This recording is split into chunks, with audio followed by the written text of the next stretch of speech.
અમદાવાદના સુભાષ બ્રિજ અંગે આજે એએમસી નિર્ણય લેશે. તો રાજ્ય સરકારના આરએનબીના અભિપ્રાય પર એએમસી નિર્ણય લેશે. સુભાષ બ્રિજનો તૂટેલો સ્પાન રિપેર કરવામાં આવશે. આરટીઓ સર્કલથી નારાયણઘાટ સુધી નવો ડબલ ડેકર બ્રિજ બની શકે છે. સુભાષ બ્રિજ રિપેર થયા પછી નાના વાહનો માટે ખુલ્લો મુકાઈ શકે. આગામી 6 મહિના સુધી આ સુભાષ બ્રિજ બંધ રહી શકે છે.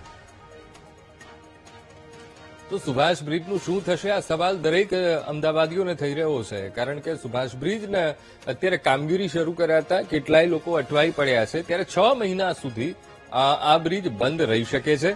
અને મહત્વપૂર્ણ બાબત એ છે કે આજે એએમસી કોઈ મહત્વપૂર્ણ નિર્ણય આ બ્રિજને લઈને લઈ શકે છે. આજ મુદ્દે સંવાદદાતા દીપક ફોનલાઈન પર જોડાઈ ગયા છે. દીપક, લગભગ એવું કહેવાય કે એ આખા ઝોનનું અમદાવાદ અત્યારે અટવાઈ પડ્યું છે, કારણ કે બ્રિજ અત્યારે બંધ કરી દેવામાં આવ્યો છે. હવે એને લઈને એએમસી એક નવો નિર્ણય લેવા જઈ રહી છે.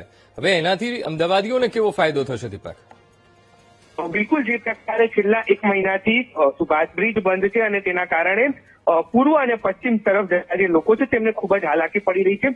પરંતુ હવે જે બ્રિજ રિપેર કરવા બાદ હવે શું કાર્યવાહી કરવી, શું નિર્ણય લેવો, તે આજે મહાનગરપાલિકા જાહેર કરશે. અમદાવાદ મહાનગરપાલિકા દ્વારા એક શક્યતા એવી રહેલી છે કે જે પ્રકારે પ્રપોઝલ મૂકવામાં આવી હતી, આ બ્રિજનો જે સ્પાન 9 નંબરનો તૂટ્યો છે તેને રિપેર કરવામાં આવે અને ત્યારબાદ આ બ્રિજ જે છે તે હળવો ટ્રાફિક એટલે કે જે નાના વ્હીકલ છે તેના માટે શરૂ કરવામાં આવે તેવી શક્યતા છે. બીજી શક્યતા એવી રહેલી છે કે આરટીઓ થી સુભાષ બ્રિજ નારાયણઘાટ જે છે ત્યાં સુધી એક ડબલ ડેકર બ્રિજ બનાવશે, જે હેવી વ્હીકલ માટે મૂકવામાં આવશે. એટલે કે ક્યાંક મહાનગરપાલિકા જે આખો બ્રિજ તોડવાની વાત હતી તે નહીં કરી શકે, એટલે કે અનેક રહેલી છે.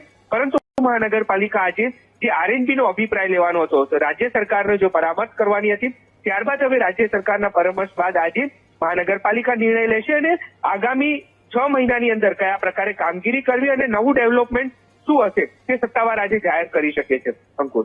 જી બિલકુલ દીપક, સમગ્ર માહિતી સાથે જોડાવા બદલ આપનો આભાર.